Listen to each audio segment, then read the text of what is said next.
નમસ્કાર વિદ્યાર્થી મિત્રો, આજના વિડીયોની અંદર આપણે ધોરણ 10 બેઝિક ગણિત માટેના બોર્ડ એક્ઝામ 2026 માટેના મોસ્ટ એમપી પેપરનું સોલ્યુશન કરીશું તથા કેવા પ્રકારના પ્રશ્નો તમારે પૂછાઈ શકે છે એ પણ તમને બતાવીશું। એ પ્રશ્નોના તમે સ્ક્રીનશોટ લેજો અને એ રીતો પણ તમે તૈયાર કરી નાખજો। ઓકે મિત્રો, તો વિડીયોને અંત સુધી જરૂરથી જોજો, બીજા મિત્રોને શેર કરજો અને આવા ઉપયોગી વિડીયો માટે આપણી ચેનલને સબસ્ક્રાઈબ કરજો।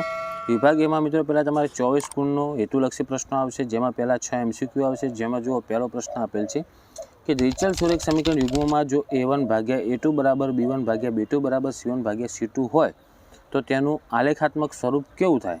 તો એમાં જવાબ આવશે મિત્રો ઓપ્શન સી, સંપાતી રેખાઓ થાય। બીજો પ્રશ્ન છે દ્વિઘાત સમીકરણનો ઉકેલ શોધવાનું દ્વિઘાત સૂત્ર તરીકે ઓળખાતું સૂત્ર ખાલી જગ્યા ગણિતશાસ્ત્રીએ આપ્યું હતું।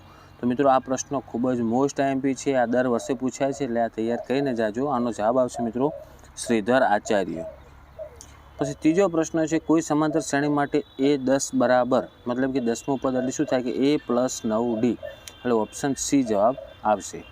ચોથું છે બિંદુ A બીનું ઉગમ બિંદુથી અંતર ખાલી જગ્યા છે, તો ચોથામાં જવાબ આવશે બી ઓપ્શન કે વર્ગમૂળમાં A² + B²। પાંચમું છે sin² 45° બરાબર કેટલા થાય? તો એમાં જવાબ આવશે ઓપ્શન બી 1/2। છઠ્ઠો કોઈ માહિતી માટે x બાર બરાબર 15 હોય અને z બરાબર 15 હોય તો m બરાબર ખાલી જગ્યા થાય। મિત્રો આ પ્રકારના દાખલા પણ ખાસ પૂછાય છે, તો આમાં સૂત્ર આવે છે મિત્રો કે z બરાબર 3m - 2x બાર। તો આ સૂત્ર તૈયાર રાખી અંદર કિંમત મૂકીને ગણતરી કરજો, રકમ ચેન્જ થઈ શકે પણ આ રીતનો એક દાખલો તો આવે જ છે, તો આ પણ તમે તૈયાર કરીને જજો। છઠ્ઠામાં જવાબ આવશે મિત્રો આપણે સાદુરૂપ આપશું તો ઓપ્શન સી 15। ઓકે, પછી ખાલી જગ્યાઓ પૂરવાની હતી, જેમાં પહેલું છે જો 3 + વર્ગમૂળમાં 16 એ ખાલી જગ્યા સંખ્યા છે। તો આ પહેલા પાઠના પ્રશ્ન છે, તો આ રીતના પ્રશ્ન પણ પૂછાય છે। તો આ મિત્રો થશે સમય સંખ્યા, કારણ કે 16નું વર્ગમૂળ 4 નીકળે અને 4 અને 3 7 થાય। ઓકે, પછી આઠમું છે દ્વિઘાત બહુપદી ax² + bx + c બરાબર 0 ના શૂન્યો આલ્ફા અને બીટા હોય તો આલ્ફા ગુણ્યા બીટા બરાબર સૂત્ર શું થાય? તો c ભાગ્યા a થાય। તો પહેલો જે ખાલી જગ્યામાં લખેલ છે એ જવાબ આવશે। પછી નવમું છે સમતોલ પાસા પર અંક 4 આવવાની સંભાવના, તો એનો જવાબ થશે મિત્રો 1/6। દસમું જેમ જેમ થીટાનું મૂલ્ય વધે તેમ તેમ સાઇન થીટાનું મૂલ્યમાં શું ફેરફાર થાય? તો દસમામાં જવાબ આવશે વધે। ઓકે, પછી 11મું છે વર્તુળનો સ્પર્શક વર્તુળને ખાલી જગ્યા બિંદુમાં સ્પર્શે છે, તો આ પ્રકારનો પણ પ્રશ્ન આવશે જ, તો ખાસ તૈયાર કરજો। 11માં જવાબ આવશે 1। 12મું છે આપેલ આવૃત્તિ વિતરણનો બહુલકીય વર્ગ જણાવવાનો, તો જેની આવૃત્તિ મોટી, તો કે સૌથી મોટી આવૃત્તિ કઈ છે? 16 છે, તો બહુલક વર્ગ શું થાય? તો એનો ઉપરનો વર્ગ જે 30 થી 40 છે એ। ઓકે, તો જવાબ આવશે 30 થી 40। પછી ખરા ખોટા જણાવવાનું છે કે ગુસા 5 15નો ગુસા 10 થાય, તો 13મું વિધાન ખોટું થશે। 14મું આકૃતિમાં કોઈ બહુપદી y બરાબર px નો આલેખ કીધો છે, તો એમાં જવાબ શું આવશે કે શૂન્યોની સંખ્યા 3 છે, તો આ જવાબ આવશે મિત્રો ખરું। ઓકે, કારણ કે શૂન્ય 3 છે। પછી આગળ 15મો દ્વિચલ સુરેખ સમીકરણ માટે, કારણ કે પેલો દ્રષ્ટિહીન વિદ્યાર્થીઓ માટે છે કે દ્વિચલ સુરેખ સમીકરણ માટે A1 ભાગ્યા A2 બરાબર B1 ભાગ્યા B2 સ્થિતિમાં સુરેખ સમીકરણ યુગ સુસંગત છે, તો 15મું ખરું આવશે। 16મું પ્રયોગની તમામ મૂળભૂત પ્રાથમિક ઘટનાઓની સંભાવનાનો સરવાળો 0 થાય, તો આ વિધાન ખોટું આવશે, કારણ કે સરવાળો 1 થાય। ઓકે, હવે આગળ જોઈશું આપણે 17 થી 20 જે એક ગુણમાં જવાબ આપવાનું છે, જેમાં સમાંતર શ્રેણીનું nમું પદ શોધવાનું સૂત્ર લખો, તો જવાબ આવે મિત્રો an બરાબર a + n - 1 ગુણ્યા d। 18મું છે વર્તુળને વધુમાં વધુ કેટલા સમાંતર સ્પર્શક મળે? આ પ્રશ્ન પણ મોસ્ટ આઈએમપી છે, પૂછાતો હોય છે, તો યાદ રાખજો। તો વર્તુળને વધુમાં વધુ 2 સમાંતર સ્પર્શક હોઈ શકે। 19મું સૂર્ય પૂર્વમાં ઉગે તે ઘટનાની સંભાવના કેટલી થાય? તો જવાબ આવશે મિત્રો 1, કારણ કે ચોક્કસ ઘટના છે, તો ચોક્કસ ઘટનાની સંભાવના 1 થાય અને અશક્ય ઘટનાની સંભાવના 0 થાય। 20મો પ્રશ્ન છે વર્ગ 65 થી 75ની વર્ગ લંબાઈ જણાવો, તો વર્ગ લંબાઈ એટલે મિત્રો બંને વચ્ચેની ગેપ કેટલું છે, અંતર કેટલી છે, તેમાં જવાબ આવશે મિત્રો 10। ઓકે, પછી 21મું છે અર્ધગોલકનું કુલ પૃષ્ઠફળ, તો આ સૂત્રો પણ ખાસ તૈયાર કરી નાખજો મિત્રો।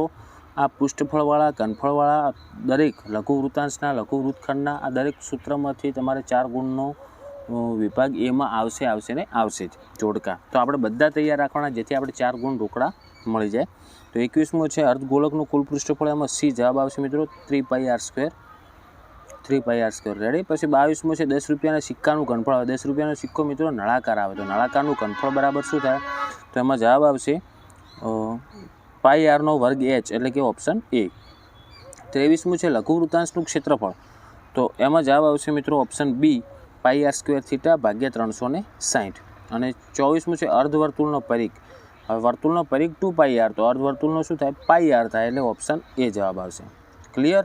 હવે વિભાગ બીમાં મિત્રો તમારા ટોટલ 13 પ્રશ્નો આપેલા છે, એમાંથી કોઈ પણ 9 પ્રશ્ન લખવાના છે. જેમાં જુઓ શૂન્ય શોધવાનો દાખલો છે. આ બધા જ પ્રશ્નોનો સ્ક્રીનશોટ લો. પછી જુઓ અંદર કઈ કઈ વસ્તુ શોધવાનું પૂછાય છે, તો એ રીત શીખવાની છે આપણે. રકમ સેમ તમારે ક્યારે આવશે નહીં. જો તમને રીત આવડતી છે તમારે એક પણ દાખલામાં ગુણ કપાશે નહીં. ઓકે. આ તમને દ્વિઘાત બહુપદી હોય 6x² - 3 - 7x આપેલ છે, એની જગ્યાએ 6x² + 3 ને +7x આપેલું હોય, તો જવાબ અલગ અલગ હોઈ શકે. એટલે એટલા માટે તમારે રીત તૈયાર કરવાની છે. મેન આપણે રીત શું તૈયાર કરવાની કે શૂન્ય શોધવાની. ઓકે. પછી તમને શૂન્યનો ગુણાકાર સરવાળો આપેલો હોય અને એ ઉપરથી તમને દ્વિઘાત બહુપદી મેળવવાની કે એ રીત તૈયાર કરી નાખવાની. તો આ ટોટલ 25 થી 34 પ્રશ્નોનો સ્ક્રીનશોટ લઈ લો. પછી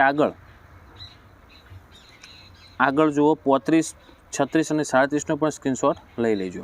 પછી વિભાગ સી આવશે, જેમાં તમારે ટોટલ 9 પ્રશ્નોમાંથી કોઈ પણ 6 લખવાના છે. જેમાં જુઓ પહેલાં મિત્રો આદેશની રીત ને લોપની રીત 100% મિત્રો આવશે. જો તમને ના આવડતી હોય, તમારે શીખવું હોય, તો ડિસ્ક્રિપ્શનમાં લિંક મૂકી દઈશ, એ વિડીયો તમે જોઈ નાખજો. બંને રીતો આપણે ઇઝી મેથડથી શીખવેલી છે. ઓકે. તો એ તમારે 6 ગુણ રોકડા થઈ જશે. પછી સમાંતર શ્રેણીનો દાખલો છે, તો આ રીતના તમે પ્રશ્નોનો સ્ક્રીનશોટ લઈ લો 43 સુધી. પછી 44 થી લઈ અને 46 પ્રશ્નોનો સ્ક્રીનશોટ લઈ લો. જેમાં જુઓ મિત્રો આંકડાશાસ્ત્રનો છે, સંભાવનાનો દાખલા છે. આ બધા જ દાખલા મિત્રો મેં એકદમ ઇઝી મેથડથી શીખવાડેલા છે. પાછા તમારે આ રીત શીખવી હોય તો હું બધા જ ચેપ્ટરને જુઓ, આંકડાશાસ્ત્ર, સંભાવના, સમાંતર શ્રેણી તથા લોપની રીત, આદેશની રીત અને પ્રમેય, આ બધી જ વસ્તુ હું ડિસ્ક્રિપ્શનમાં લિંક નીચે મૂકી દઈશ, તમારે એકવાર જોઈ નાખજો. પછી વિભાગ ડી, જેમાં તમારે જો પહેલો જ પ્રમેય આપેલ છે સમપ્રમાણતાનો મૂળભૂત પ્રમેય, એકદમ ઇઝી મેથડથી મેં શીખવેલો છે, એ પણ લિંક તમને નીચે મળી જશે. અને આગળ પછી ત્રિકોણનો એનો અથવામાં પ્રશ્ન છે. તમને અથવાવાળા જે ના આવડતો હોય એ નહીં લખવાના, જે આપણે આવડે છે એ પહેલાં લખવાના. ઓકે. અને 49 થી 51 પ્રશ્નોનો સ્ક્રીનશોટ લઈ લો. પછી 52 થી લઈ અને 54 પ્રશ્નોનો સ્ક્રીનશોટ લઈ લો.